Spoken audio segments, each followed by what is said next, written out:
Hey, what is going on, everybody? My name is Zach, and welcome back to the channel. Welcome back to another Red Dead Online video. In today's video, I'm going to be bringing you guys a best settings, best controller settings, and best console settings video here in Red Dead Online, whether you're playing free roam or PvP. So let's get it started. Drop a like if you guys enjoy, subscribe to the channel if you guys are new, and if this video helps you guys out and you want to see more videos here on the channel. Also, check out the link down in the description below because I am doing a gold bar giveaway, so definitely go check that out if you want to enter and win some free gold bars here in Red Dead Online. And let's start out with the settings. So I'm going to just move my camera real fast over here into this corner so I don't block anything, but we're going to go to settings and you guys are going to see everything here. You guys are going to see my current controller setup. Inverted look, this is personal preference. I don't really, do much with that. I don't really change it. I don't do anything like that. But the vibration I do have on, just because whenever I play free roam and I get treasure maps, I want to make sure I can feel the vibration of my controller when I get close to the map and not just wander around with eagle eye, and eagle vision enabled the whole time. But if you're playing PvP, turn that off because the rumble in your controller, no matter how trivial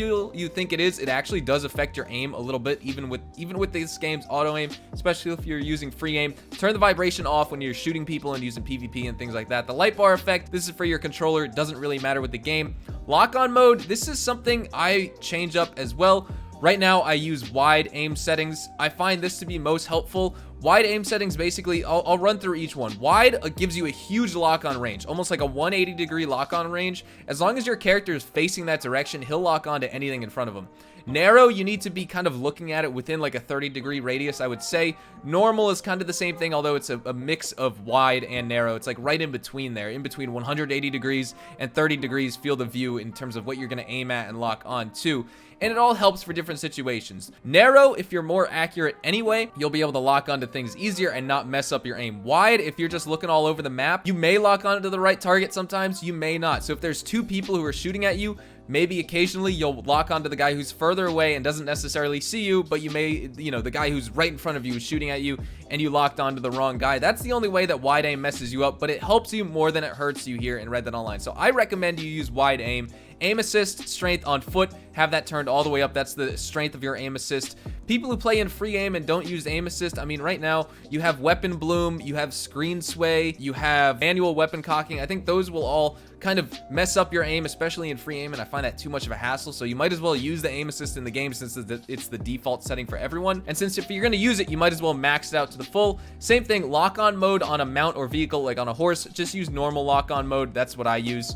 Aim assist strength on the horse as well, totally maxed out. Automatic pin switching, that's for like the Lamat revolver to switch between the actual revolver bullets and the shotgun shell. Basically, when you run out of the revolver bullets, will you swap to the shotgun shell and shoot, or will you reload? I have that off. I could just aim and hit right on the D-pad if I need to change to the shotgun shell. So that's also personal preference, but as you can see right here, it says, when using the Lamat revolver, choose whether to automatically switch ammo types to use the shotgun shells once the revolver cartridges have been depleted, and vice versa.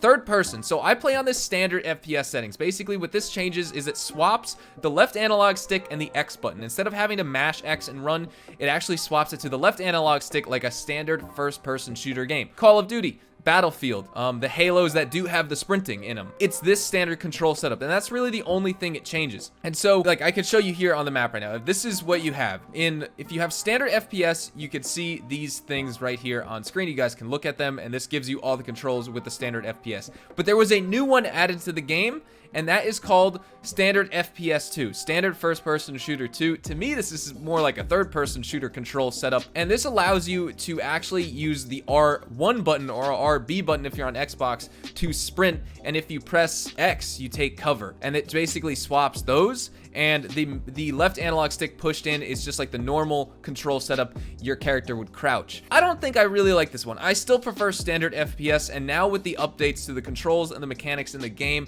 standard FPS is pretty responsive.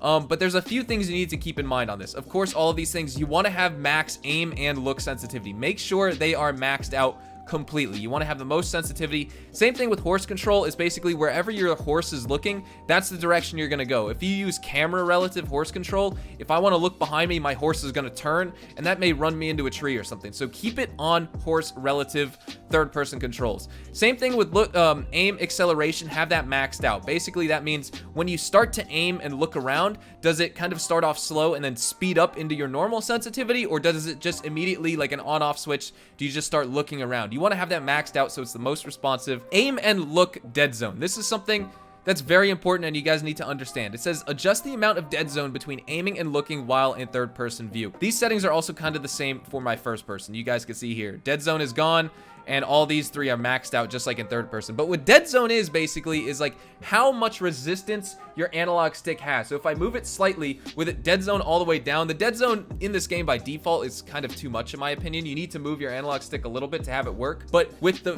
dead zone maxed out, it could be like pushed all the way and your character still may not look around. So you want to make sure that is basically brought down to absolutely nothing. Same thing with the first person controls here. And then accessibility. If you're gonna rock the standard first person shooter controls, make sure you have running mode on foot only set to toggle to run. That way, all you need to do is click it in once and you'll jog, click in the left stick again, and then you'll start sprinting. You don't need to mash that button in or hold it or do anything. You just need to tap it twice and you'll be in a full sprint. Same thing with tap assist. If you're ever getting in fights with someone, you get tackled or whatever, make sure you just put on hold because you don't need to mash the button in order to like escape their grapple. All you need to do is just hold the button. You'll drain a little bit of your stamina and then you'll punch them and you'll be able to get out of that fight yourself. Same thing with the tap hold delay. Basically, you could set it how much here, adjust the time that the game will take to distinguish a button tap from a button hold. Put this basically onto nothing. Basically, make the game think that pretty much if you hold the button any more than if you were to just quickly tap it, that you're actually holding the button down.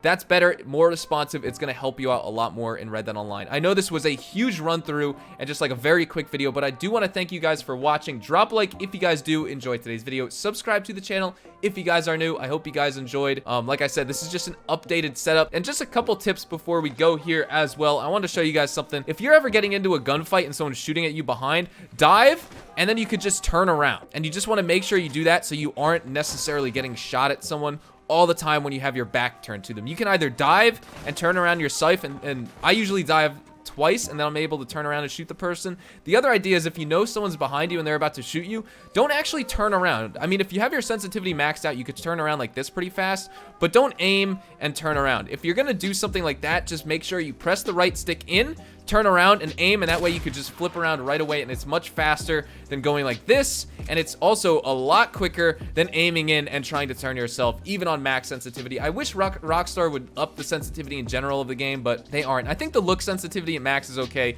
but the aiming maximum sensitivity, like this is maximum while I'm aiming, and I still find it too slow. But that's just because I'm used to playing on the insane sensitivity settings in like Call of Duty and Battlefield and things like that. So I want to thank you guys so much for watching. I hope you guys enjoyed. I'll see you guys in the next Red Dead Online video.